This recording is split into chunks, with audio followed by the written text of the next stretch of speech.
I can remember when I was 5 years old and it was Christmas Day, and in the morning I was unwrapping my presents, one of which was a Darth Vader action figure. Now, I had never heard of Star Wars before. I didn't know what it was or who Darth Vader was, but I was drawn to this strange mechanical looking man with a sinister robotic looking helmet. But something, just something was drawing me to this mechanical beast. During the day, me and my sisters were watching TV as my parents were preparing Christmas lunch. And of course, Star Wars was broadcast on TV. For the first few minutes, I didn't really pay any attention, probably because I was too sidetracked with my Christmas presents. Then the scene happened when Darth Vader walked down the hallway, and I was like, oh my god, that's my figure I just got.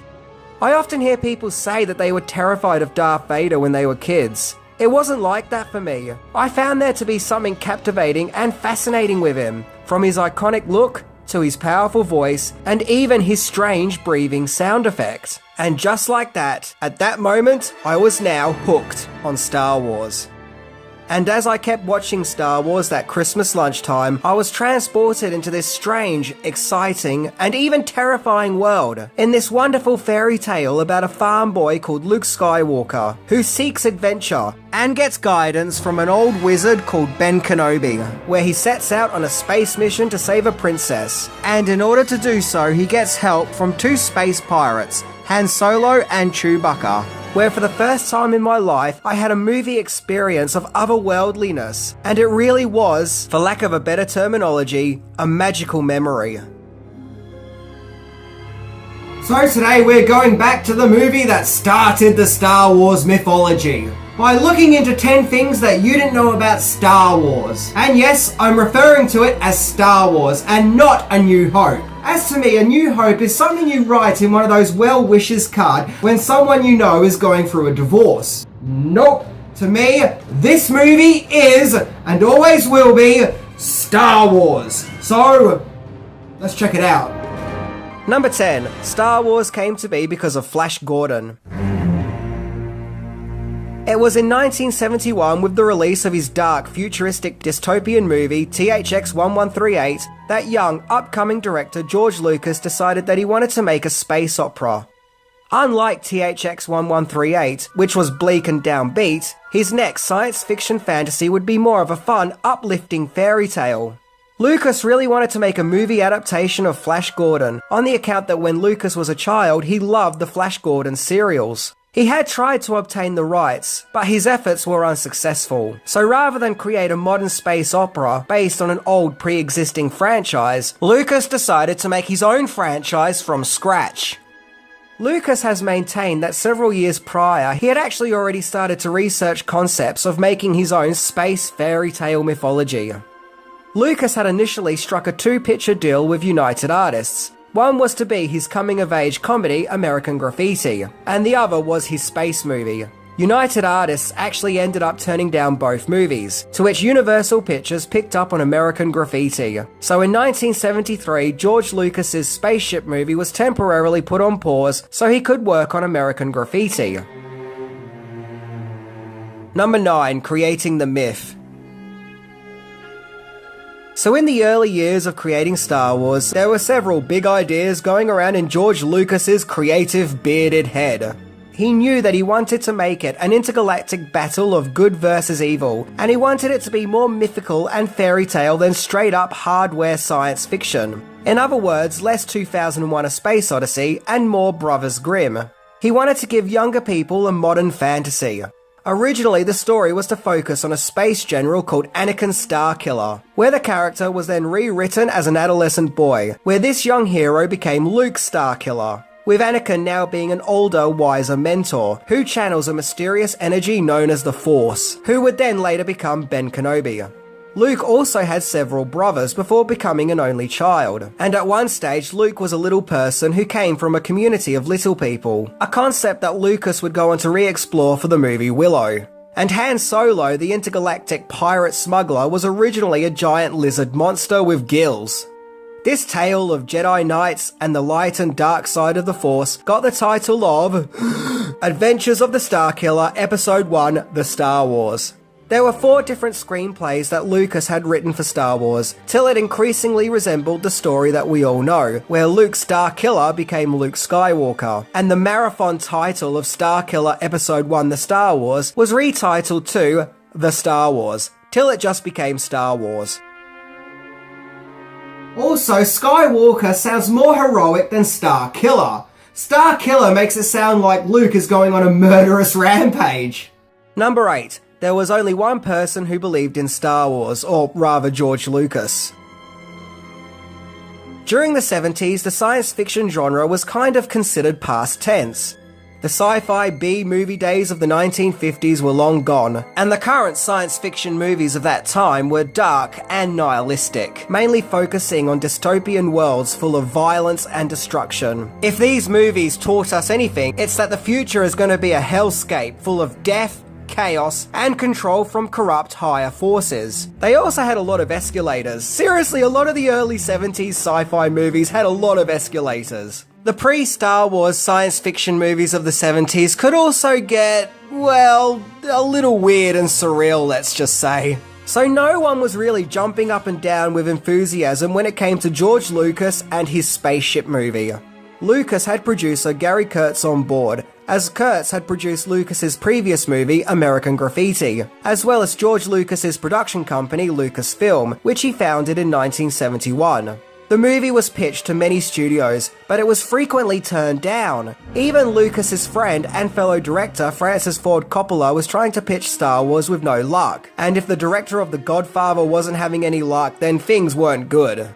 Most people just shrugged it off as a silly kids movie, or they shrugged off Lucas's capabilities as a director. Universal Pictures saw potential in Star Wars, but didn't think that Lucas was up to the challenge. Nor did Exorcist director William Friedkin, who was offered to back the production but declined. Basically, everyone thought that Lucas was an idiot who was an unable director, making some silly childish spaceship movie that no one wanted to see that was going to cost too much to make. When you think about it, Star Wars is just as much a tale of Lucas having to prove himself and his vision than it is a space opera about Luke Skywalker. Lucas finally approached Alan Ladd Jr., who was the head of 20th Century Fox at the time, and like many others, he couldn't see how Star Wars could be made. But he did also see a spark in George Lucas. He just believed in him, so probably, going against his better judgment, Ladd Jr. greenlit Star Wars with 20th Century Fox. Lucas was paid $150,000 to write the script and direct, but he did strike a deal to have creative control over the sequels and merchandise rights. Number 7. Star casting. So next it was all eyes on the casting of Star Wars, and the 3 most important roles to be cast were that of Luke Skywalker, Princess Leia, and Han Solo, the movie's 3 main leads. Screen tests took place in 1976, and were done so simultaneously with the screen test for Brian De Palma's Stephen King adaptation of Carrie. Hence the fact that William Katt auditioned for Luke Skywalker, but incidentally got the part of Tommy Ross in Carrie. Other actors considered for Luke Skywalker include Will Seltzner, Robbie Benson, and Charles Martin.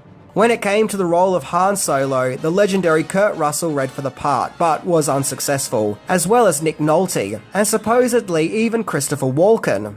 As for the role of Princess Leia, several actresses were auditioned and considered, including Karen Allen, Amy Irving, Cindy Williams, Jodie Foster, and Terry Nunn.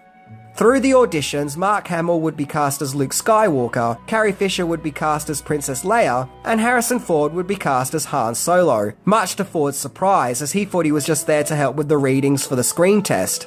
I think you can tell with their screen tests that Hamill, Ford, and Fisher just had the magic. They had believability and sincerity, as well as amazing chemistry, of which led to the perfect casting of the original Star Wars cast lineup. Incidentally, Hamill was paid $1,000 a week for his efforts on Star Wars. Fisher was paid $850 a week, and Ford got $750 a week. The production wanted 2 veteran actors in the movie to help give Star Wars some gravitas, and Alec Guinness was cast quite early on as Obi-Wan Kenobi. For his efforts, he was paid £15,000 a week and got 2% of the movie's profits, a deal which all up would lead him to making over $95 million. When it came to the part of the villainous Grand Moff Tarkin, the original choice for the part was Christopher Lee, but he turned the part down. So Hammer horror actor Peter Cushing was cast instead. Cushing was actually considered for Obi-Wan before Guinness got the part. Then there's the character Chewbacca, also known as Chewie, who was modelled after George Lucas's dog Indiana, who, yes, was also where the name Indiana Jones came from. British actor Peter Mayhew got the part due to his 7-foot stature.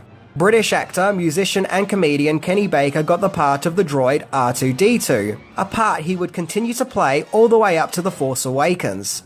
English actor and mime artist Anthony Daniels got the part of C-3PO. Daniels wanted to play the part after seeing a concept drawing of C-3PO, of which the look of vulnerability on the droid's face drew him in. Daniels wasn't originally meant to voice the character, with several voice actors reading for the part, where it was then decided that Daniels' voice would be perfect for the character. Then there's the movie's big bad, the evil and imposing Darth Vader, the beastly-looking high-tech Sith Lord. English bodybuilder and sometimes actor David Prowse got the part, whose large muscular stature also gave the character a physical threat. Due to his southwest English accent, while filming Star Wars, the Darth Vader character often got the nickname Darth Farmer, so Lucas knew that a more threatening voice would have to be dubbed over, and his original choice was Orson Welles, but he then decided that Welles' voice was too well known, where legendary actor James Earl Jones voiced the character instead. And just like that, the Star Wars dream team of a cast was put together. Number 6. Filming location. A great chunk of the movie takes place on the fictional planet of Tatooine, and Lucas originally envisioned the planet to be like a jungle, and locations were being scouted in the Philippines, till it was then decided to make the planet a desert planet, a dry, outer space location. And Tunisia, located in North Africa, was chosen, and filming at the location began in March 1976, and things were not off to a good start. In the first week alone, not much was filmed, due to the droid props constantly malfunctioning thanks to radio signal interferences, as well as the cast and crew having to endure really hot temperatures. And to make matters worse, the location was struck by a massive rainstorm. All of these issues were drastically setting Star Wars' schedule further behind. R2-D2 actor Kenny Baker said that he was really grateful on those rare occasions that the R2-D2 remote control prop actually did work correctly. And Anthony Daniels had his own issues, as part of his android costume had slid down his foot and was stabbing him. Ouch. Interestingly, the interior of Luke's farm home was filmed at a hotel in Matamata. All of the filming in Tunisia took 2.5 weeks, where the crew then shifted to the UK to do studio filming. But from here, the problems facing the production continued. Number 5. The filming took its toll on George Lucas's health. So filming Star Wars recommenced at Elstree Studios near London, on the account that Star Wars needed 9 simultaneous different sound stages which most Hollywood studios couldn't accommodate. Now, not everyone involved had much faith in the movie that they were working on. Some of the crew supposedly found the movie to be childish and unintentionally funny, and thus didn't have much interest in it. So it seems that Lucas was up against it with his co-filmmakers from across the pond, who didn't seem to share or understand his vision. And to add to the stress even more, the production had to work with Britain's studio guidelines of finishing filming at 10 PM, which only added even more setbacks. Many of the actors also had issues with Lucas's direction, as they felt that he didn't really give them enough direction, often just saying faster and more intense, which they didn't find helpful. Lucas was reportedly very shy and quiet and very depressed while making the movie due to all its issues and setbacks, which caused him to very rarely communicate with the actors and crew. And on some occasions, the actors even tried to make him laugh, but were unsuccessful. They couldn't cheer him up.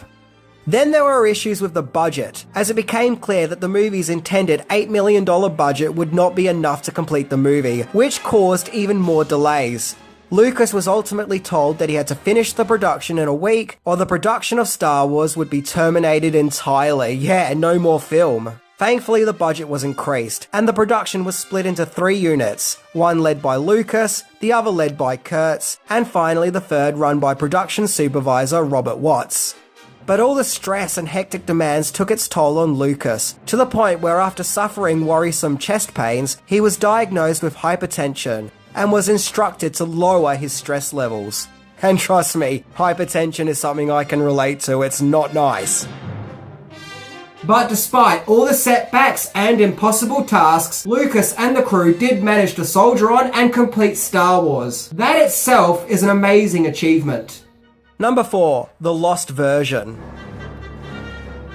Despite the production of Star Wars being a troubled one, a lot of really good work came out of it, such as Lucas creating his special effects company, Industrial Light and Magic, on the account that at the time, 20th Century Fox didn't have a special effects department, with Industrial Light and Magic going on to be a leading special effects company, which is still going strong even today. And then of course there is the amazing score by John Williams, who was recommended to Lucas by Steven Spielberg, as Williams had previously scored Jaws, and he gives an amazing operatic score full of wonder and excitement and otherworldliness. However, Star Wars still could have been an absolute disaster, as an early cut of the movie was put together by editor John Jimson. Now apparently Jimson and Lucas weren't seeing eye to eye, and there was a clashing of ideas and styles, which particularly has been put down to Jimson not being informed of the material that he was editing together. It's said that this cut was just lifeless, had awkward cuts, and that it just didn't use the best takes that were filmed. That and Jimson had trouble doing matchups, creating a less energetic Star Wars and a more mundane, slow Star Wars. This version was abandoned, and is now known as the Lost Star Wars Cut, and features alternative takes and entire scenes that would not be featured in the final film. These include a scene at the start of the movie, where Luke is farming and sees lights in the sky, which is the space battle shown at the very start of the film, where he then goes to visit his friends, which looks like some kind of high-tech disco hangout, where they all then look up into the sky to investigate the activity that Luke was talking about. Then there's another scene where Luke says farewell to his friend Biggs, who is leaving Tatooine to join the Fleet Academy. There's also a scene at Mos Eisley where Han Solo seems to have a girlfriend. That's because Han is cool and gets all the space ladies. And an alternative cut where, unlike the final film, where Obi-Wan slices a local thug's arm off with a lightsaber, in this cut he straight up chops his head off, making it much more gruesome. Yeah, it's not hard seeing why that cut about a cut was, cut. But look, in all seriousness, in general, this version of the film is very slow and drab. And so the movie had to be completely re-edited, this time with Lucas's own wife, Marcia Lucas, along with Richard Chew and Paul Hirsch, all editing a new print together. One that was more livelier and faster paced, and more interesting. Basically the brilliant cut that we ended up with. So really, these three people saved Star Wars. Heck, they even won an Academy Award for their editing on Star Wars. An award well earned. Number 3. Toy Fiasco. So as if the development of the movie itself wasn't complicated enough, the sale of the highly anticipated toys was equally filled with issues. Basically, several toy companies were offered to make action figures and toys based off Star Wars, but none were interested. They didn't think that space toys would sell, as science fiction wasn't popular at the time. However, toy company Kenner did pick up the toy licensing and agreed to make Star Wars toys. However, come Christmas time 1977, and there just wasn't enough toys to meet demands. Now, I've heard two stories as to why this happened. One being not enough stock was produced, as it wasn't anticipated that Star Wars would be the hit that it was, and so the success of the toys were underestimated. The other being that Kenner didn't get the images of the vehicles and characters till quite late, as Lucas didn't want his images leaked and seen by other movie and TV productions, and thus copy his ideas. So to accommodate for the lack of Star Wars action figures, the early bird promotion was set up, which consisted of an empty cardboard display stand for the figures with a certificate to mail out in order to receive the action figures at a later date, and a Star Wars membership card, which actually didn't really mean anything. This lousy and apologetic result of a lack of toys has now become somewhat infamous, as many kids woke up on Christmas morning expecting some Star Wars action figures, but instead was given some empty packaging with a certificate telling kids that they will get their Star Wars figures at some time between February to June. All they had to do was mail away the certificate. Yeah, Merry Christmas, kids. Enjoy your empty cardboard stand. However, in 1978, the Star Wars toys were hugely successful and revolutionized the 3.75-inch action figure. And Lucas made most of his money off Star Wars from the merchandising, as he very cleverly got sole merchandising rights as part of his deal with 20th Century Fox. In fact, the merchandise for Star Wars was insane, as at that time there was pretty much Star Wars everything. You name it and the Star Wars brand was slapped on it. From lunchboxes to comic books, Topps cards, t-shirts, and even Star Wars cereal. Yep, the merchandise was strong with this one, but I think my favourite was Disco Star Wars. Because it's the 70s, of course, there was going to be Disco Star Wars. There was even this performance on a show called Top Pop, where Disco Star Wars came complete with cowboys, cowgirls, dudes on motorbikes, dancing chefs, and, whatever this is meant to be. I mean, yeah, it's weird, but come on, it's Disco Star Wars. Number 2, Special Editions. Now, to be fair, Star Wars had had changes made to it since the very beginning. Let's not forget that in the beginning it was called The Star Wars. And yes, this was the logo that was going to be used. As you can see, Mark Hamill promoting Star Wars with this old logo. The first big change to Star Wars came as early as 1981, when Star Wars had a re-release, where it was now retitled to Episode 4, A New Hope, as Lucas had now envisioned his prequel trilogy. And over the years, Star Wars would get several new releases or special home media editions, with improved sound and digitally remastered picture quality. However, the biggest change came in 1997 with the release of the Special Edition, which promised to show Star Wars as it was never seen before, with new scenes, new effects, and a version of the movie that was more to George Lucas's original vision. Now, the first time I watched it, I actually found it quite fascinating.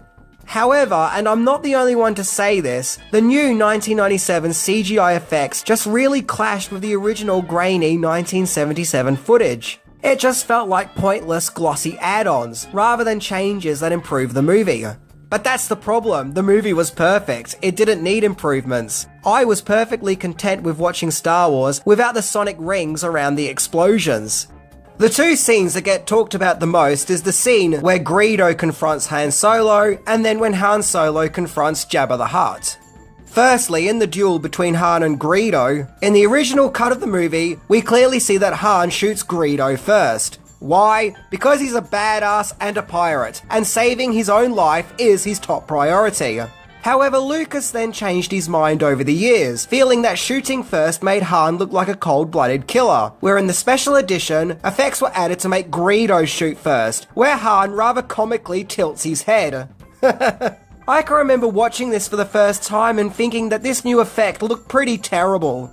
In later years, it's been changed again, where this time they both shoot at the same time. But constantly changing and trying to fix this scene is making an issue out of something which really doesn't need to be an issue.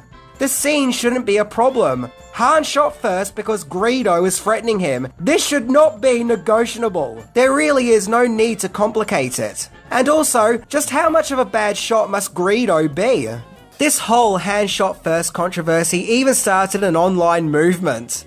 The other famous shot is Han meeting up with Jabba the Hutt. As we all know, originally the scene was shot with an actor standing in for Jabba, as Lucas didn't know at that stage what Jabba would look like. So here, he used CGI to recreate the character, but I just felt that the CGI looked a little too animated, and that this Jabba just didn't match what we saw in Return of the Jedi. And logistically, the scene was actually unnecessary, as we're already caught up to speed with Han's issues with Jabba, thanks to the previous, as mentioned, Greedo scene.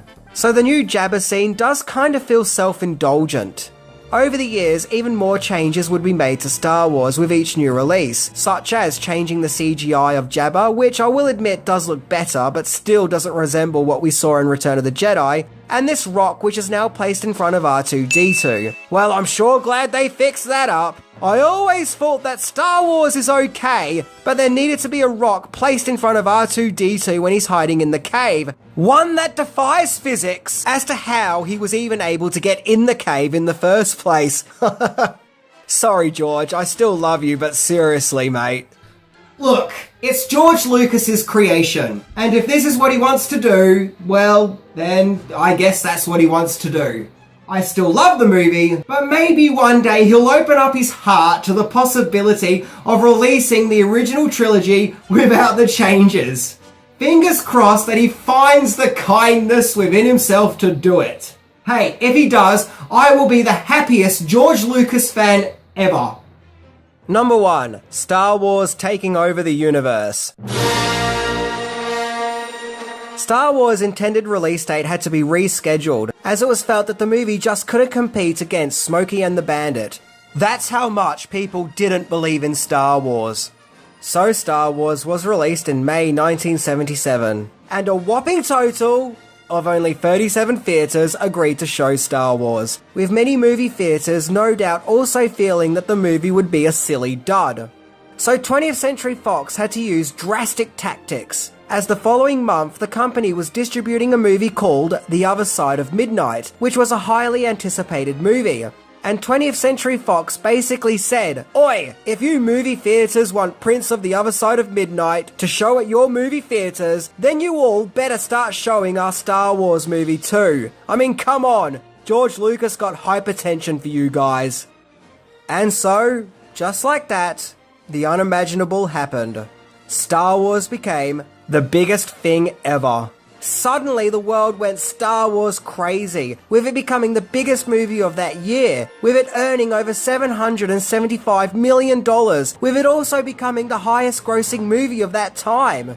It was probably the biggest pop cultural phenomenon since the Beatles, and fans and critics all over the world instantly loved it and embraced it. Yes, for that moment in 1977, the whole world was united with its love for Star Wars. Not to mention the fact that it would also win 6 Academy Awards. And it was a rejuvenation for not only 20th Century Fox, but the science fiction genre.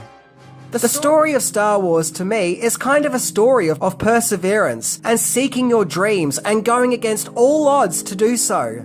Like how in the movie Luke had dreams of leaving his farm life and to go on space adventures, George Lucas himself had dreams of creating one of the greatest movie mythologies of all time. Just like how Luke had to defy all odds and naysayers who told him that he couldn't do it and that it was impossible, and despite all the setbacks, he never gave up, he followed his dreams. This was a man who was sent out on an impossible task and had to shift mountains to do so, and he won. And I think that that's a very wonderful and beautiful message, and a positive one. And the quest of Luke Skywalker is almost meta with the quest of George Lucas. This was a man who dared to dream big, and who was laughed at and criticized for it. But he succeeded and won. And all those people who were laughing at him weren't laughing at him anymore. Star Wars is the perfect space fantasy. It transports you into an alien world, and it takes you on an amazing adventure, full of wonderful special effects, impressive acting performances, memorable characters, and a spellbinding score.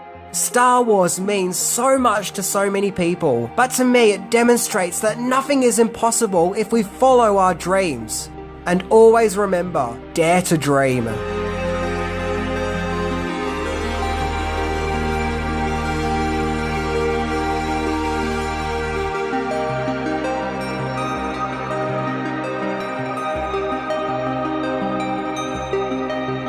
Seriously, I want to say thank you to George Lucas. Thanks for giving us Star Wars, the start of an amazing and perfect trilogy. When you realise what he had to go through to make it, I think that you really can't help but appreciate his efforts. And so, just like that, a pop cultural legend was born. Anyway, I'm Minty, and remember, never let anyone tell you that you can't follow your dreams, and that you can't make the impossible possible. And may the Force be with you.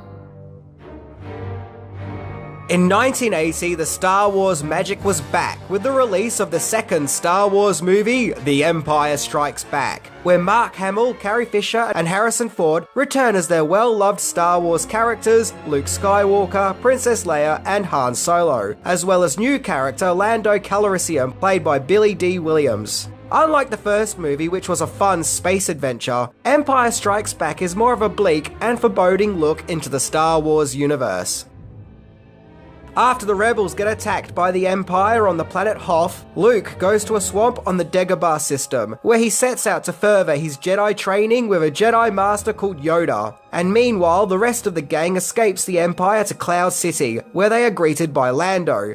However, Darth Vader has set up a trap for our heroes, as he plans to turn Luke to the dark side. Luke must now step into a dangerous duel with Vader in order to save his friends, where he learns of devastating revelations.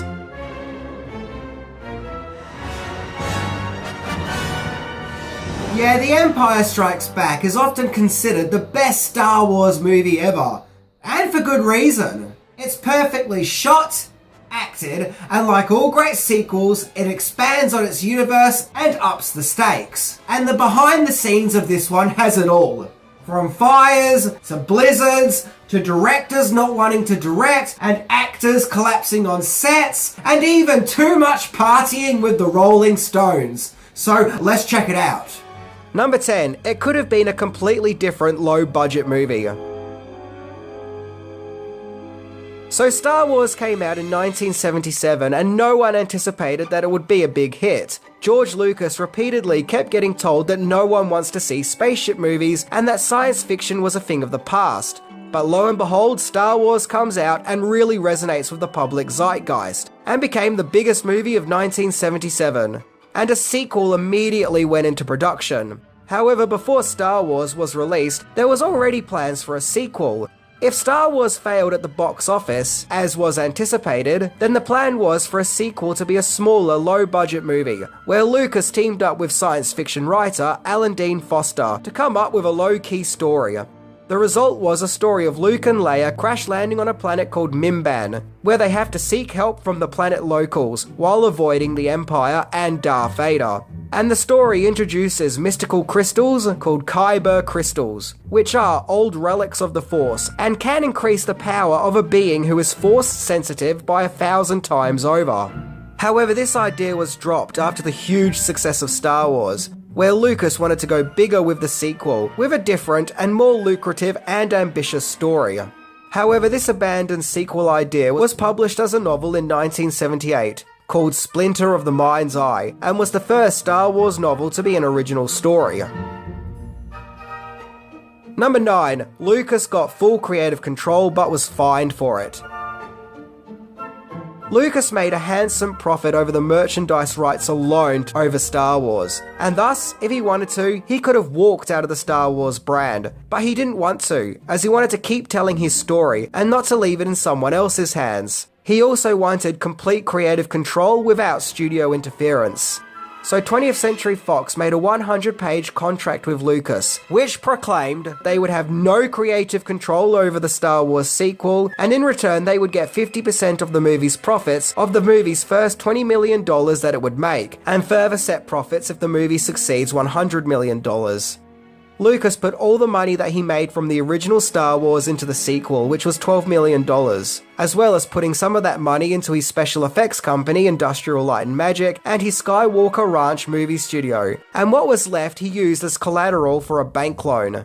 So it was a big gamble for Lucas, as he stood to lose everything if Empire Strikes Back was a failure. So either way, Lucas had complete creative control with no studio interference. However, George Lucas's creative ideas also got him into some legal hot water, as the Writers and Directors Guild of America objected to Lucas featuring the cast and crew credits at the end of the movie, and not at the start of the movie as most movies did back then. Lucas didn't want the credits at the start of the movie, in favour of the famous space crawl, which gets the viewer up to speed with what's going on. So Lucas didn't give in and kept the credits at the end, and because of this, he was fined over $250,000 by the guilds. The funny thing is, it's now commonplace for movies to start without credits and to just feature the credits at the end of the movie. An example of this is the Christopher Nolan Dark Knight Trilogy. Number 8. Original ideas. When it came to creating the Star Wars sequel, Lucas had lots of ideas, but no solid structure yet. He knew that he wanted the sequel to be darker, and to have more mature themes with deeper character development, and for the movie to be bigger and more ambitious than the first Star Wars movie. Lucas was starting to put together the production for the sequel, and he originally wasn't going to rehire producer Gary Kurtz, who produced the first movie, due to issues that arose while making that first Star Wars movie, but Kurtz convinced Lucas to rehire him. Lucas teamed up with science fiction writer and scriptwriter Lee Brackett to help write an early draft of the script. Now, there are many similarities between this early draft and the final film, but there are also lots of differences too, including the revelation of Luke's long-lost twin sister called Nelith. Yep, originally Leia wasn't his sister. And in the script, it's also felt that Leia was actually more of a damsel in distress. New character Lando Calrissian was an ex-clone from the Clone Wars, Yoda was a frog-like creature called Minch, Han Solo set out on a mission to find his stepfather, and in this early version, Darth Vader was not Luke's father. In fact, in this version, the Force ghost of Luke's father visits Luke along with the ghost of Obi-Wan Kenobi. And there was even the introduction of a super stormtrooper, who would get rewritten as Boba Fett, who was actually introduced in the animated section of the Star Wars Holiday Special. Also at this time, the movie was called Star Wars Chapter 2, and it was supposedly producer Gary Kurtz who suggested The Empire Strikes Back as a title, as sequels were kind of known as not doing as good as their originals, so by getting rid of the numbering trend and giving the movie its own title was an attempt to get out of the sequel curse.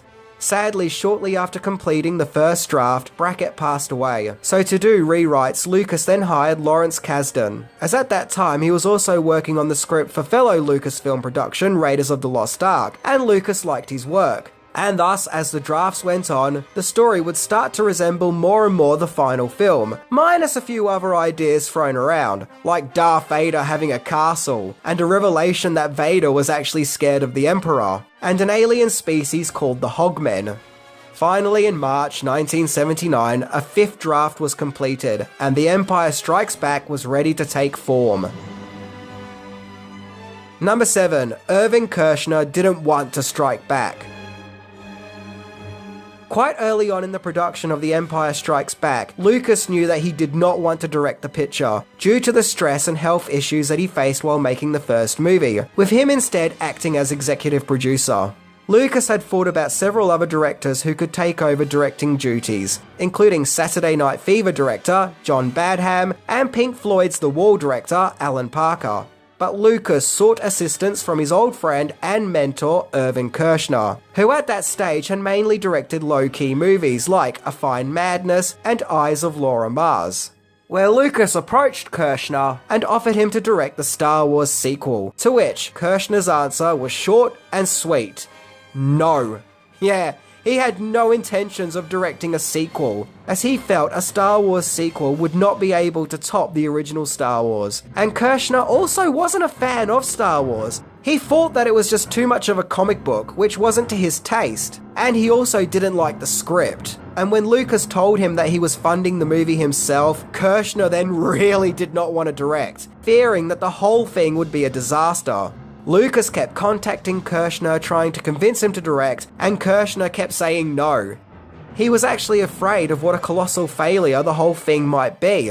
Kershner said that even his agent kept telling him to direct The Empire Strikes Back, because his agent saw dollar bills, whereas Kershner saw many sleepless nights. Until Lucas told Kershner that it's not a sequel, but a chapter in a bigger story, and that Kershner would have full control of the movie with no interferences. It'll simply be his film. And so finally Kershner gave in, and stepped up to the task of being The Empire Strikes Back's director. And so this reluctant older director, who didn't really like Star Wars and really didn't want to direct it, went out and just so happened to make the best Star Wars movie ever. And despite not wanting to make a comic book style movie, Kershner would actually go on to direct several comic book styled movies, including the unofficial James Bond movie Never Say Never Again and RoboCop 2. Well, it doesn't get any more comic book than James Bond and RoboCop. Number 6. Creative twists and turns. So the start of the movie sees Luke Skywalker getting attacked by a big snow monster called a Wampa, which leaves him with a bloodied face, where afterwards we see Luke in a medical facility on the rebel base of Hoth, where we see that he has facial scarrings. This subplot of Luke's face getting mauled by a monster was added after Hamill was in a real-life car crash shortly after filming the first Star Wars movie, where his car flipped over and shattered his face. This subplot was written to explain any facial scarring that Hamill had on his face. One memorable moment in Empire is just before Han Solo gets frozen, where Leia tells him that she loves him, to which Han replies, "I know." This wasn't in the script, but Harrison Ford ad-libbed the line, feeling that that is what the character of Han Solo would say.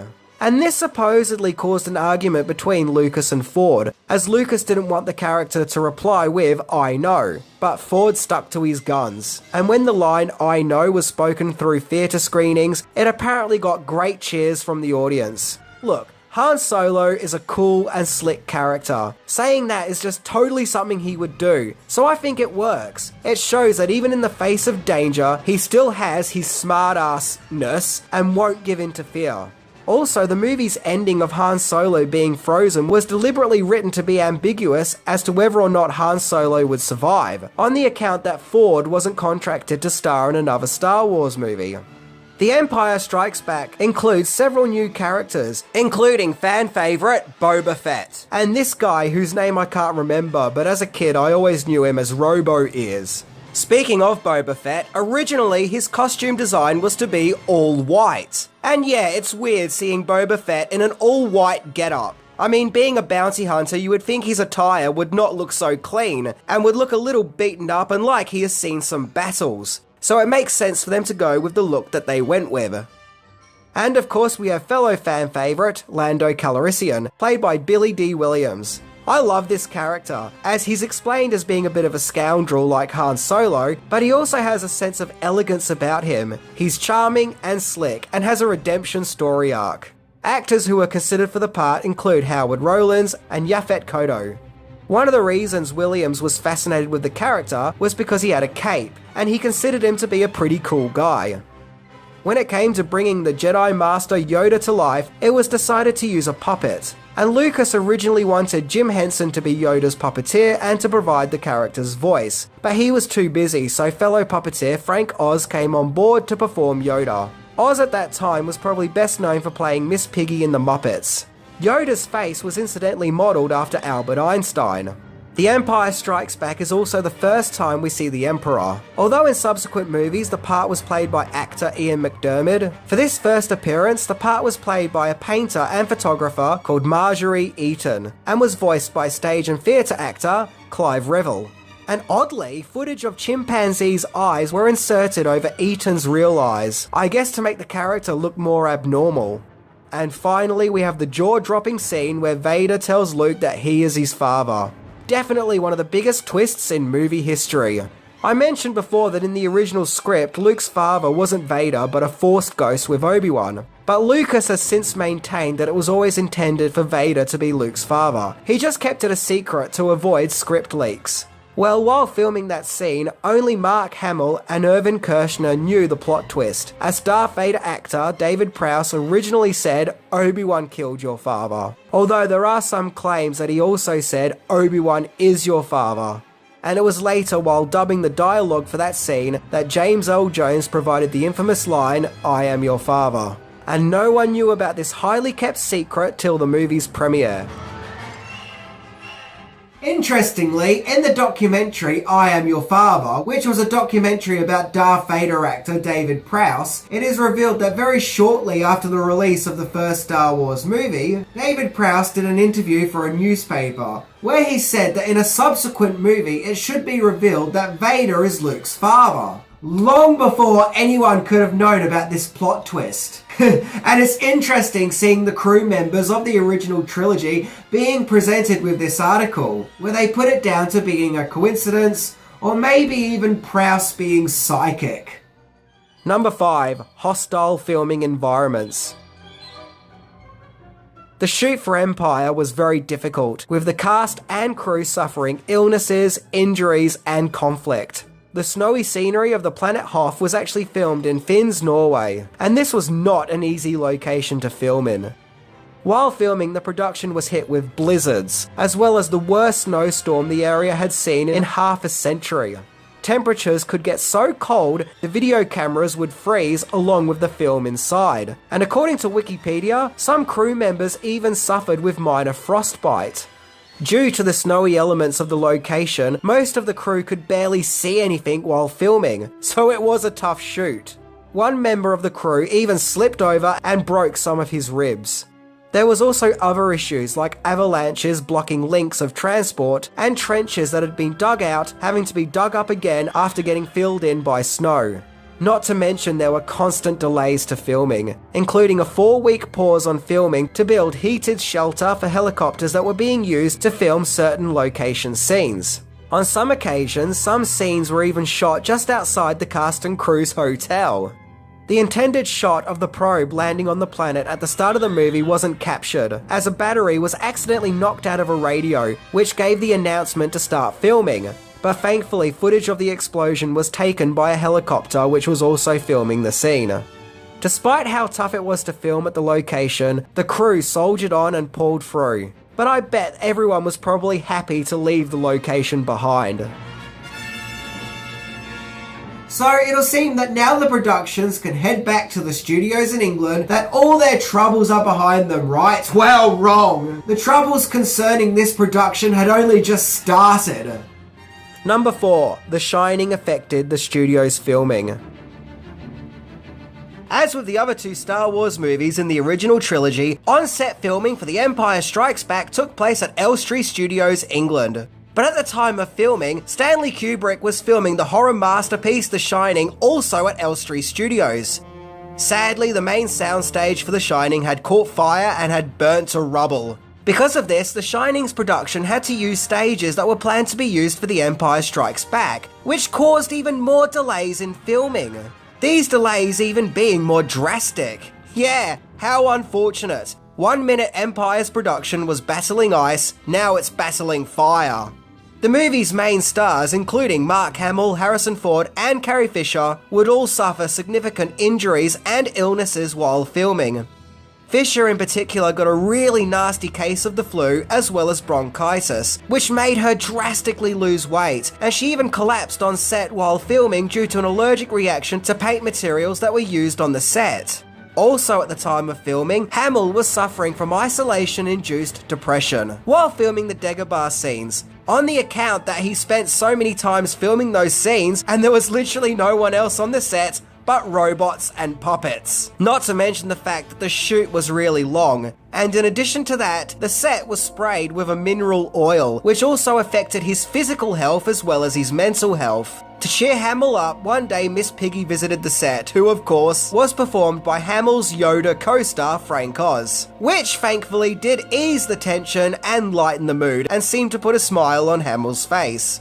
Hamill had to subsequently take time off due to a hand injury, but he became really annoyed when he was required to come back and film a stunt scene on the day that his son was born. And this made him frustrated with producer Gary Kurtz for not using a stunt double. And then director Irvin Kershner was frustrated with Hamill for supposedly not following his direction. And so Hamill was frustrated with Kershner's directing style. Yeah, look, it seems that everyone was annoyed and frustrated. And you know what? Maybe this tension helped with the darker and more foreboding vibe of The Empire Strikes Back. There is also a photo shoot involving the main cast where it looks like they just really let loose and went a little crazy, getting up to all kinds of misbehaving, as if they're like naughty school kids or something. This is probably because the cast were quite literally going mad and just needed to let it all out and unleash all that crazy that was inside them. But hey, that's just a theory of mine. Incidentally, some of the injuries on set were self-inflicted, as Ford and Fisher were really hungover while filming the scene where they landed at Cloud City, as the previous night they were out partying with Eric Idle and the Rolling Stones, as you do. Now, would you believe me if I was to say that that wasn't the end of the problems haunting this production, and that the worst was yet to come? Number 3, The Empire Strikes Back had gone over schedule and budget. The Bank of America, who Lucas had invested with to finance the movie, were not happy with the rising costs of making The Empire Strikes Back, of which was mainly due to all the delays in filming. They were informed that the budget was $17 million, but Lucas and Kurtz knew that it would actually be closer to $30 million to complete the film. To make matters worse, with 20% of the movie left to shoot, the production had run out of money, and the bank refused to put any more money into it, and 20th Century Fox was planning on buying out their arrangement with Lucas and to take over filming, meaning Lucas would lose his creative control. Thankfully, Lucasfilms would do a deal with the Bank of Boston, who refinanced the loan to $27 million, and 20th Century Fox forked out another $3 million, and in return, they had increase in their percentages of merchandise profits. So thankfully the production could get back on track with the required budget, with Lucasfilm at stake if the movie fails, as Empire Strikes Back had now become one of the most expensive movies of its time. So the production now had a $30 million budget, which looms over the first movie's mere $11 million budget. I think it's obvious that Empire did have more money spent on it, as it works, as the movie looks grander and more expanded, and the effects are more polished, although some cuts may have been taken, hence the poor extra known as Ice Cream Man, where one extra can be seen frantically running around with an ice cream maker, with the Star Wars community famously naming him Ice Cream Man. Who knows, maybe this character just really likes ice cream and had to save that maker. But it's not all bad, as Ice Cream Man, or the character's actual name, Wilrow Hood, has actually developed quite the fan following in modern years. However, the dilemmas behind the scenes may have taken their toll, as producer Gary Kurtz would never work with Lucas again after Empire, as he didn't like the more commercial direction that Star Wars was going in, and felt that it was now more about selling toys. He could understand the need to sell toys in order to make profit, but he also felt that it's not the best direction to take to make quality films. Number 2. Deleted scenes. Just as with the other Star Wars movies, there are tons of deleted scenes which didn't make it into the final film. These include an extended scene of Han and Leia bickering at the start of the movie when Han makes plans to leave the rebellion. There is also a subplot where a couple of Wumpa monsters break into the rebel base. We see one of them get killed by rebel soldiers, and the other is still let loose and attacks a snowtrooper. I'm guessing this subplot was added to add more action and suspense, but it doesn't add to the actual story, which if left in could have really slowed everything down.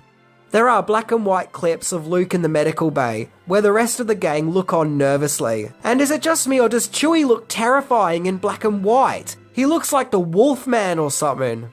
There's a subsequent scene of Leia visiting Luke while he's healing, with their chemistry giving off more of a romantic connection. I guess the original plan was to have a love triangle going on between Luke, Leia and Han, but given that it would be discovered that Leia is Luke's sister, just makes this romantic connection wrong and awkward.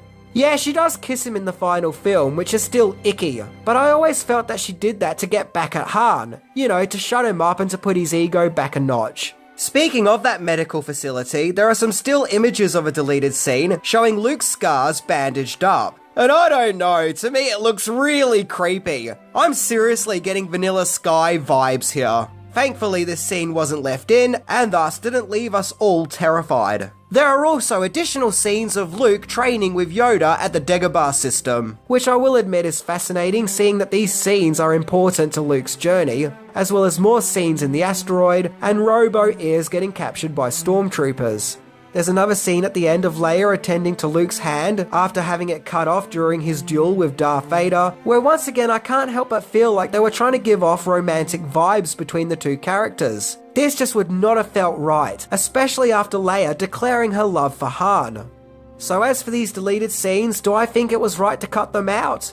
Absolutely I do. Empire is perfect the way that it is, and these scenes just would have slowed everything down, as well as adding more of an uncomfortable romance between Luke and Leia. The only scenes that I think are worth their weight in gold to me is the scenes of Luke training, but I don't think it's vital. So yeah, I could personally do without these scenes.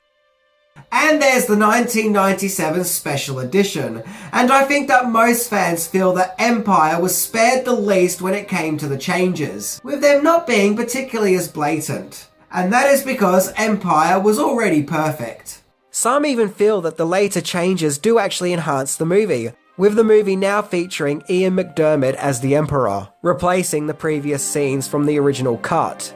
Number 1. The box office strikes back. There wasn't much faith in The Empire Strikes Back to be a smash hit, as it was a sequel, and sequels were notorious for not doing as good as their originals. And at that particular time, it was comedies that were making all the money in the box office, due to movie audiences wanting to lighten up due to the hassles of a real-life recession at that time, with movies like Stir Crazy and Airplane being big hits. And, well, let's face it, Empire Strikes Back isn't exactly a laugh-out-loud movie. And it was also felt that the latest science fiction craze that Star Wars started may have fizzled out, thanks to Star Trek the Motion Picture not getting very good reviews, and Disney's The Black Hole being a financial flop, of which both movies came out 1 year before The Empire Strikes Back. 20th Century Fox didn't spend much money in advertising or promoting the film, and upon its release they actually gave it a limited release, which was a strategic move in order to get the movie popular through word of mouth. Well, as it happened, The Empire Strikes Back was a massive success, and Star Wars was once again the current pop cultural phenomenon. It didn't make as much as the first Star Wars movies, $775 million, but still made a very impressive income, bringing in round about $540 million, making it the highest earning movie of 1980. If you can believe it, The Empire Strikes Back actually got fairly mixed reviews from critics upon its release, with it being felt that it just wasn't as fun or as joyful as the first movie, with some critics not enjoying its darker, downbeat tone. The Wall Street Journal thought that this dramatic approach stripped Star Wars of its innocence. And of course there were some who were left unsatisfied with the cliffhanger ending. But there was also some who actually really liked this darker, more adult approach, and actually found it to be better than the first Star Wars movie. But as time has gone on is where Empire has really shined, and not only is it largely considered the best Star Wars movie, but many consider it to be one of the greatest movies of all time in general. Empire seems to be the go-to movie when fans express their love of the franchise. It seems to mark Star Wars at its peak, when it was at its best, at the top of its game. I think what really works for Empire is the fact that it does mature the mythology. Unlike the first movie, which was a fun space fantasy, Empire subverts expectations with shocks and revelations that catches the viewers off guard and keeps them on their toes. It takes a more foreboding, melancholy approach. The whole movie is dripping with a sense of panic and foreboding, with urgency. It's now as much of an emotional journey than it is an action-packed one. Basically, this time, the characters that we have grown to love get dragged to hell, where we see them at their most defeated, which ups the stakes and makes us care about them more.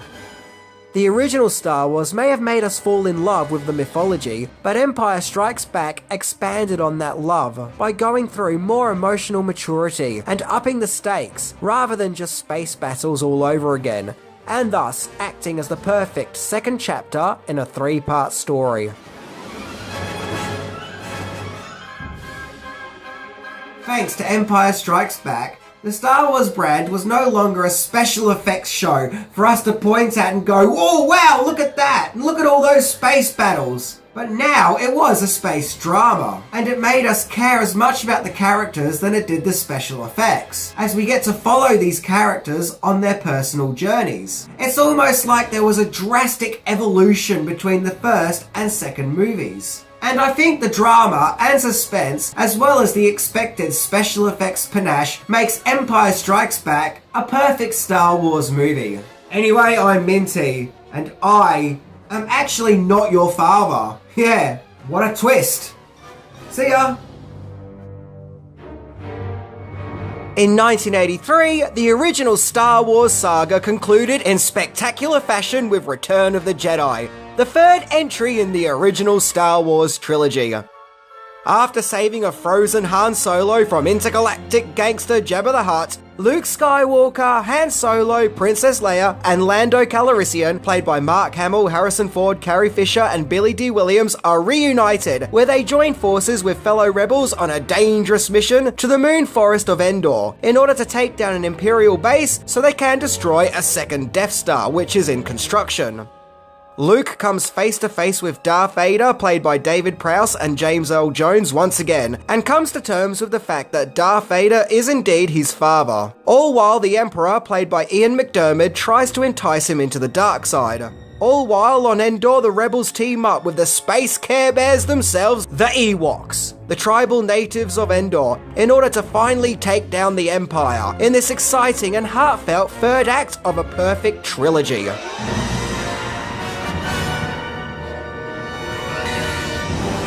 So let's look into 10 things that you didn't know about Return of the Jedi. The Star Wars movie, which, in my opinion, deserves way more credit than it does in modern years. So, let's check it out. Wait, isn't this thing meant to be green? Number 10, original title. After the success of the second theatrical Star Wars movie, The Empire Strikes Back, which ended on a cliffhanger, the concluding Star Wars movie very quickly went into production, where Star Wars' creator George Lucas teamed up with scriptwriter Lawrence Kasdan, who previously co-wrote The Empire Strikes Back as well as Raiders of the Lost Ark.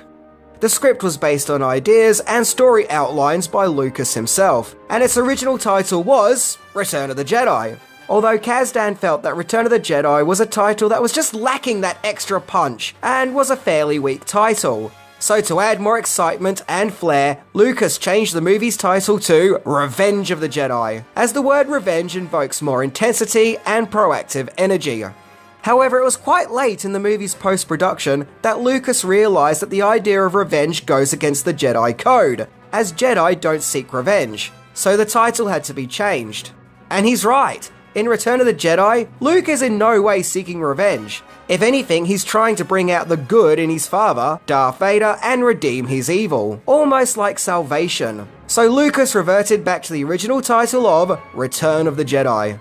But as this happened quite late, there were some issues, as a teaser poster drawn up by Drew Struzan features the title Revenge of the Jedi, as did early trailers and even some toys which were set to be released. So die-hard fans who were watching the development of Return of the Jedi may have been confused, as shortly before the movie's release there was a sudden title change. Number 9. The Search for a Director. As with The Empire Strikes Back, George Lucas chose once again to not direct this Star Wars picture, but to solely focus on the story and screenplay. Also on board this Star Wars movie was new Star Wars producer Howard Kazanjian, who was an executive producer on previous fellow Lucas production Raiders of the Lost Ark.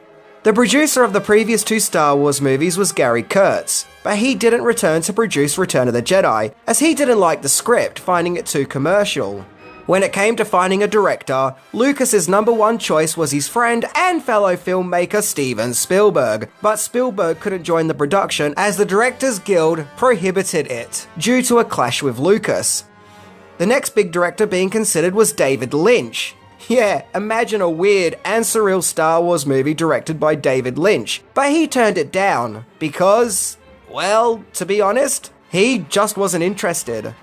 Next up, there was body horror director David Cronenberg, from one surreal David to another. But ultimately, Cronenberg chose to direct Videodrome instead.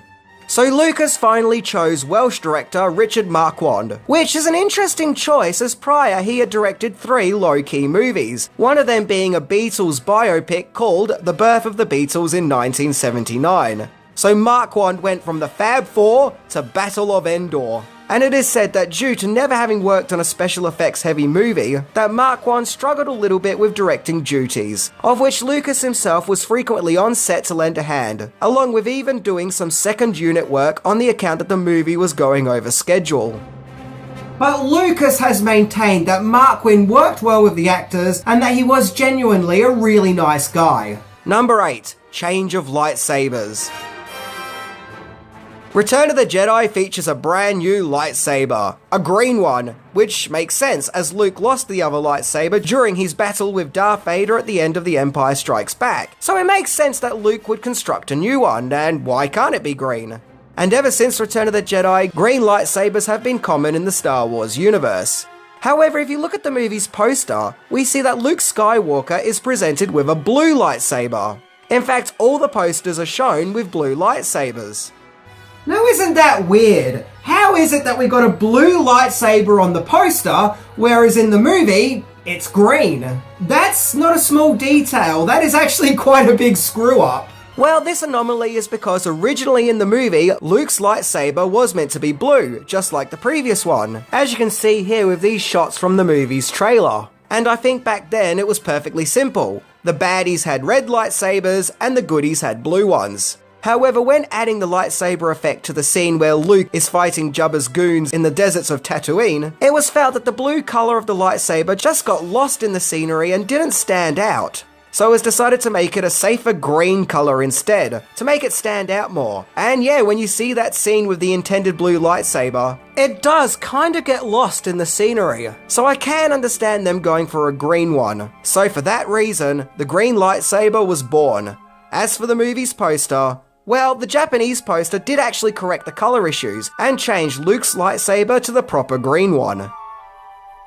Number 7. Planet of the Wookiees. So Return of the Jedi features the introduction of the Ewoks, cute teddy bear looking tribal species of the planet Endor.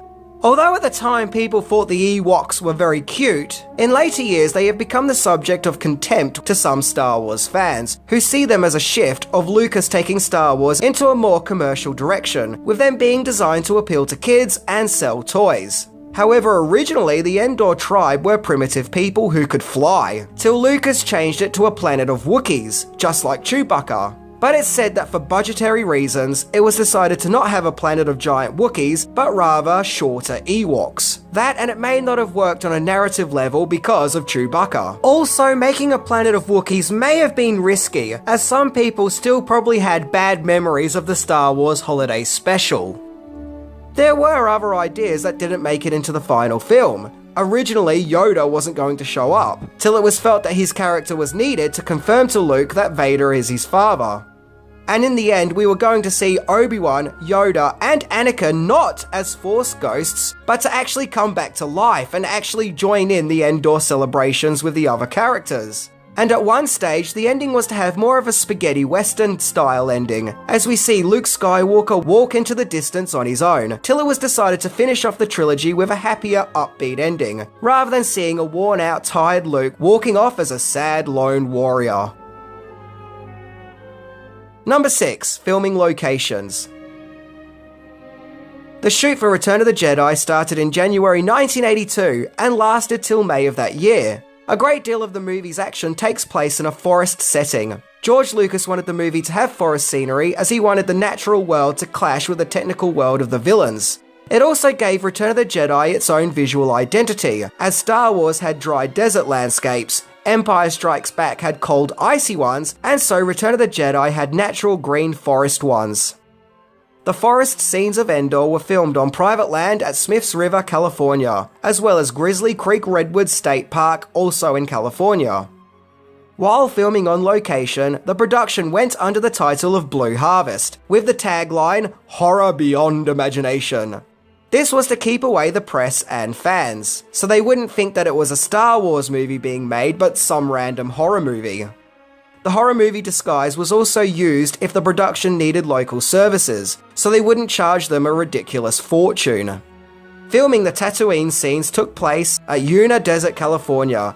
Supposedly, finding filming locations wasn't easy, on the account that Lucasfilm wasn't a union company.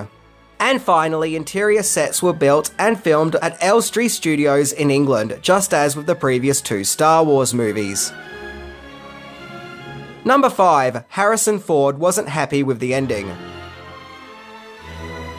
There was doubt as to whether or not Harrison Ford would even return to Return of the Jedi, as unlike Mark Hamill and Carrie Fisher, he wasn't contracted to return for another sequel. and the fact that 2 years earlier he also starred as Indiana Jones meant that he was now a bigger name, and thus worth more and also unlikely to return. After negotiations, Ford did agree to return, but Ford requested that his character be killed off at the start of the movie's third act, in a scene of self-sacrifice during the raid of the Imperial base, which would lead the audience in suspense as to not knowing who will survive, believing that if Han Solo can be killed off, then anyone could be. However, Lucas was against this idea. According to previous producer Gary Kurtz, this is because Lucas thought that he couldn't sell toys based on Return of the Jedi if one of the heroes is killed off. I know I'm not the only one who has said this, but over the years there's been this feeling that Ford may not really be a fan of his Han Solo character, and felt that Han Solo should die. And, well, he finally got his wish. Look, toys aside, I think that narratively, it makes sense to not kill off Han Solo, because a huge part of the ending of Empire is the suspense if Han Solo will be alive after being frozen in carbonate. So had he been killed off, we would have gloriously seen him survive and return, only to come back very quickly and get killed off again. Maybe if The Empire Strikes Back didn't have an ending where we were already questioning Han Solo's mortality, then killing him off in Jedi might have actually worked. But to me, narratively, it doesn't fit having this whole, is he gonna live, is he gonna live? Oh, he lives! Oh, he died. Do you see what I mean? Speaking of actor quirks associated with Return of the Jedi, English actor Alan Webb was originally cast as the Emperor, but he had to drop out when he became seriously ill, to which Ian McDiarmid replaced him and gave a memorable performance. And R2-D2 performer Kenny Baker was going to play the Ewok Wicket, but suddenly came down with food poisoning when it was time to film his scenes, to which a young Warwick Davis replaced him in his first acting job. And here's some early test designs for Jabba the Hutt, when they were trying to figure out what to make him look like, until they eventually went with the giant slug beast monster that we ended up with. Number 4, deleted scenes. So there were several scenes that were removed from the final film, and although I understand these scenes being cut, especially due to pacing issues, some of them actually do have some pretty iconic looking imagery, including a scene set at the start of the movie, where Darth Vader arrives at the second and unfinished Death Star, and goes into his chamber to use the Force to telepathically reach out to Luke, who is currently in a cave on Tatooine, in order to encourage him to join the dark side. And I love this image of Luke. He looks badass. We also see Luke put together his new lightsaber, and the scene ends with R2-D2 and C-3PO leaving the cave to head to Jabba's fortress, which is where the theatrical cut then kicks in. Another deleted scene takes place after the gang flee when they destroy Jabba's sail barge, where they then head to the Millennium Falcon and Luke's X-Wing, where a hectic sandstorm occurs, where we have this really nice scene between Luke and Han, where Han thanks Luke for rescuing him, and you can see from this shot the great chemistry that Mark Hamill and Harrison Ford had. This was apparently a really big scene to film, and was probably the most ambitious scene that was cut, given all the effort there was to shoot it. But yeah, look, this scene does slow everything down, as this is the part of the movie where the story starts to form. And the movie just flows better with the theatrical cut, which gets to the plot quicker without having to go through a sandstorm. There are also extended scenes of the rebels invading the Imperial base on Endor, and there are actually some pretty good stunt work in this scene. And that general who greets Darth Vader at the start of the movie, there are actually more scenes with him, where he's ordered to destroy Endor, but you can see that he has second thoughts, and really doesn't want to go through with it. I guess this was a way of humanizing his character, but his character doesn't really go anywhere, well, to the best of my knowledge at least, so I can understand removing this subplot, as there would have been hints of a redemption without the redemption. There are also still images of an alien from Jabba's palace, known as Lightbulb Man, who was played by a member of the crew, and was a stand-in for an illuminating alien creature which was to be added in post, but never was. So all we are left with now is photos of the infamous Lightbulb Man. And this shot of Luke holding up a skull and staring at it, probably no doubt just about to ask, to be or not to be. I got the feeling that this shot may have been cut from the scene where Luke battles the Rancor monster, which did indeed feature skeletal remains and a skull. there are probably tons more deleted scenes that are still yet to be unearthed, and probably will be released from the Lucasfilm vaults in time, as is the case with other Star Wars movies, even the more recent ones. Number 3. Rare promotional film. So as we all know, the legendary Warwick Davis, who would go on to star in Willow and several Harry Potter movies, starred in Return of the Jedi as Wicket, the Ewok. He was just 11 years old at the time. In 1982, a mockumentary / promotional movie was filmed called Return of the Ewok, which follows young Davis in a fictionalized version of how he got the part of Wicket, while also showing behind-the-scenes footage of Return of the Jedi. It was filmed during the filming of Return of the Jedi and features appearances from Mark Hamill, Harrison Ford, Carrie Fisher, and David Prowse. And interestingly, in the short film, Return of the Jedi is referred to as its original title, Revenge of the Jedi. Although it's always good seeing rare behind-the-scenes footage of an original Star Wars movie, the short film was abandoned and never completed. Over the years, it's become the stuff of legends and highly sought after. There were a few screenings that took place during the 90s in England, like at Elstree Studios, to celebrate Star Wars Day, of which some camcorder recordings from the screenings did start to circulate as bootleg copies, but the film quality was very low. Return of the Ewok has never had an official release of any kind, where it continues to live on as a rare and curious anomaly within the Star Wars fandom. Number 2. Test screenings led to the creation of a sound company. During an early test screening of Return of the Jedi, George Lucas and other fellow employees of Lucasfilm were horrified with the sound quality of the movie, as certain sound effects and musical scores by the ever-reliable John Williams couldn't be heard, particularly Leia's theme. Despite being edited into the movie, certain sounds and musical cues were just nowhere to be heard. A lot of this was actually down to the sound quality of movie theatres of that time, which could often make the sound muffled. This caused Lucas to create the company THX, which was named after his first theatrical movie, THX 1138. And it was a new sound system designed to improve the quality of sound so movies could be heard the way that they were intended to be heard. The sound quality isn't the only thing that'll change with Return of the Jedi, as over the years there would be several changes made to the movie, particularly the 1997 special edition release, which changed the funky song that was heard at Jabba's palace to a really hip 90s sounding pop song, which came complete with new footage being filmed and new CGI effects. Yeah, look, to me, this scene just stands out like a sore thumb and just doesn't go with the rest of the movie and really feels unnecessary. And more importantly, it doesn't enhance Return of the Jedi. I never saw Return of the Jedi as a kid and saw that musical number and thought that it needed to be more 90s and more funky with more CGI. Other new special edition footage includes adding a beak to the Sarlacc creature, of which I always thought looked more menacing when it was just a weird alien hole on the desert surface.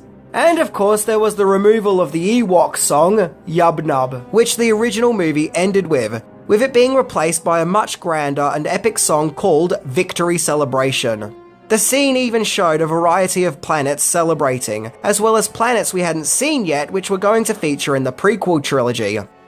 Jump to the DVD release in 2004 and more changes were made, where actor Sebastian Shaw, who played Vader unmasked, had his Force ghost replaced with Hayden Christensen, who played younger Anakin in the as-mentioned prequel trilogy. Now, the theory behind this is that Vader has reverted back to Anakin as he was before he was lured to the dark side. But this makes no sense, as Vader had already been reverted back to Anakin just before he had died, when Luke unmasked him. So technically, his older appearance is how he should have looked when he became a part of the good side of the Force. It just looks weird having a younger Anakin with a much older Obi-Wan.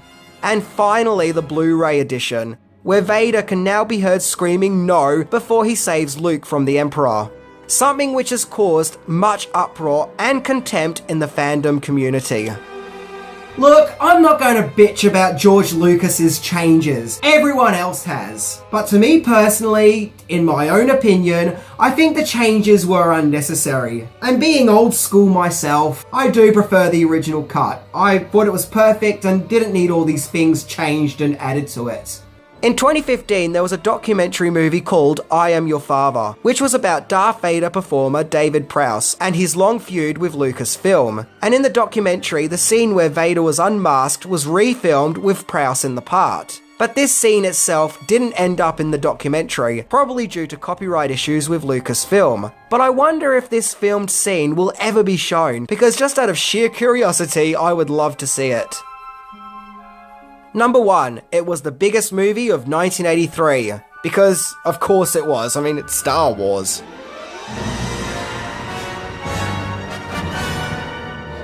There was great anticipation to finally see the conclusion to the original Star Wars saga, of which devoted fans had to wait a painful 3 years to see what became of the cliffhanger ending of The Empire Strikes Back. To which most movie theatres had many determined fans lining up for up to 6 days to get in and see the movie, demonstrating the sheer love and devotion that fans had for Star Wars. And supposedly, on some occasions, Star Wars-loving couples who were waiting in the long queues even got married while waiting to finally get in the theatre. That's really romantic in a Star Wars kind of way. Return of the Jedi was released in May 1983 and made over $475 million, making it easily the highest grossing movie of that year, going against fellow third entries including Superman 3 and Jaws 3D, as well as 2 James Bond movies. The movie also got positive reviews, with it being felt that Return of the Jedi was a happy and satisfying ending to the Star Wars saga and wraps everything up nicely. A review in Time magazine even claimed that Return of the Jedi is better and more satisfying than The Empire Strikes Back. The only niggle came from the acting, where, if you can believe it, Variety said that Mark Hamill is not enough of a dramatic actor to carry the plot. Wow. But the responses in general were positive, and Return of the Jedi won an Academy Award and was nominated for a further 4. However, in later years, some fans would come to see Return of the Jedi as being the weakest link in the original trilogy, often citing the creation of the Ewoks as being something of a letdown, and a representation of Lucas going in a more kid-friendly direction in order to be more commercial and sell toys. But to me, the true heart of Return of the Jedi is Luke's dilemma, where he's being mentally challenged by the Emperor and Vader to join the dark side, by enticing him to strike his lightsaber in anger and vengeance. You feel his turmoil and temptation, while having an internal battle to do the right thing and save his father. To me, this psychological struggle is what makes Return of the Jedi. It's almost Shakespearean, and Hamill's performance is really on cue. And when I think of Return of the Jedi, this is what I think of, not the cute Ewoks. Which is why, to me, Return of the Jedi is a splendid conclusion to the saga, and is truly a space opera masterpiece. On a movie-making note, it may not be as grand, or as rich, or as polished as Star Wars and The Empire Strikes Back, but it does live up to those movies, and is a great third act in a 3-part story. So, to conclude, the Force is definitely strong with Return of the Jedi.